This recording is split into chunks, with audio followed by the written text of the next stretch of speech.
for joining me again this week. Now, this episode is penultimate, the second to last episode in this series of best exercises for select muscle groups. So as the title indicates, it's all about the calves today. Now, lots of people don't train their calves. I don't know why. Again, like lots of people undervalue the leg muscles, and they might train legs, but for some reason don't train calves.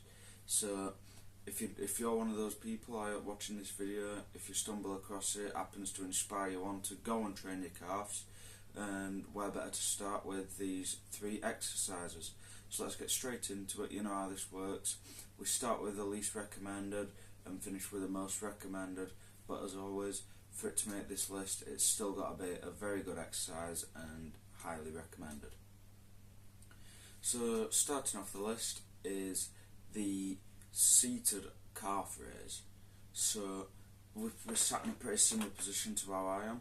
There'll be some pads on our knees, and all you want to do is go and unrack your weight. It's pretty simple, they're all very simple mechanisms, and just stand there on your tiptoes and just raise your calves. It's very simple, very nice. Yeah, it's a good movement. You'll feel a lot of good burn. You feel that with most of your calf exercises, to be honest. You'll feel the burn a lot, and really, it's a really good exercise. Is what basically what I'm going to try and say. So while we're on with this, the calf is split into 2 different muscles. You've got one muscle that is exercised while the knee is bent, and you've got one muscle that is exercised while you are with straight legs.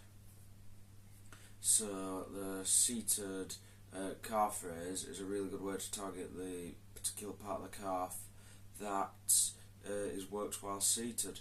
I'm sorry, I cannot remember the scientific name for each part of the calf. Moving on to the next one is, I believe they're called the 45-degree calf raise. Basically, it's where you are laid down on the leg press, how you would be to normally do it, but instead you want to place your toes on the bottom. It doesn't matter how far wide your legs are. I prefer quite a narrow stance on this one. You're going to unrack the weight when your feet are in position, and you're just going to perform the calf raise in a similar sort of motion to what we have with the seated calf raise. Again, this is straight legged, so it's going to target the other part of the calf from the seated calf raise. So it's good to get good balance, so you don't want unevenness in the muscles. But again, if you've got, like, let's take the bicep for example. If you work one head, because bi means 2, there's 2 heads in the bicep.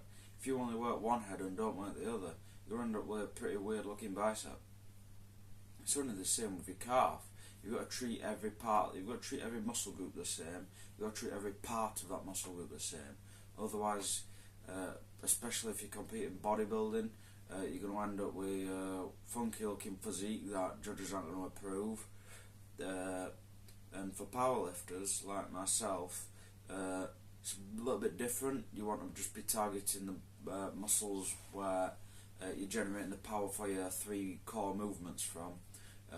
But if you've got good muscular strength across that entire muscle group, it's really going to be a big benefit. So moving on to my final recommended one, it is the donkey calf raise. So you may not have seen these before.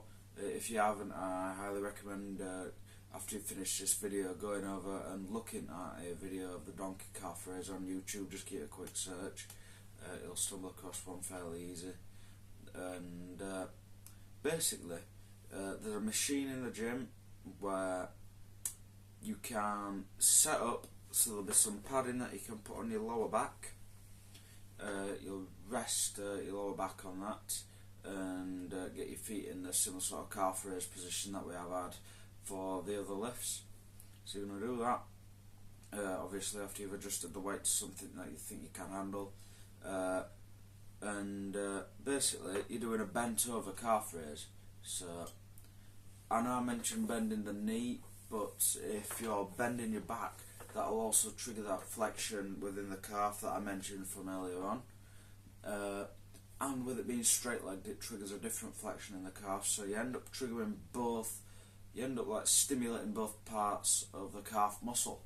So that's why the donkey calf raise is #1 most recommended calf exercise, if you ask me, because it targets a full calf, and if you're getting a full range of motion on this exercise, you are really going to build some big solid calves. Again, my most recommended, this is the one that I will not miss when I'm training calves. If I've got 5 minutes to train calves, I will run straight to this machine and jump on it, rather than any other machine in the gym. So now that I've talked about that, I'm going to talk about something a little bit different.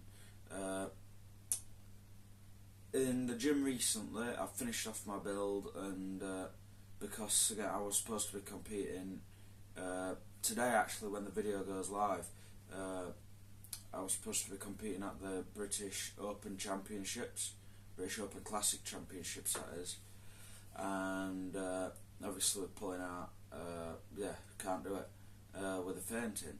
So I decided, let's go and PB in the gym, let's get feel good factor before we start a build to the Junior Championships. So right now I'm going to end the video by showing you a 240 kilo raw deadlift PB. This 7.5 kilo deadlift PB, and hopefully it's a sign of things to come at the Junior Championships. So thank you for watching, and tune in next week where we will conclude the 3 best exercises for the selected muscle groups. We'll be doing that with the abs. So tune in then, and I will see you next week.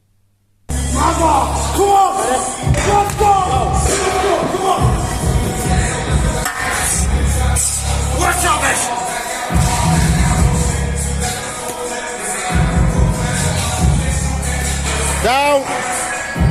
Down!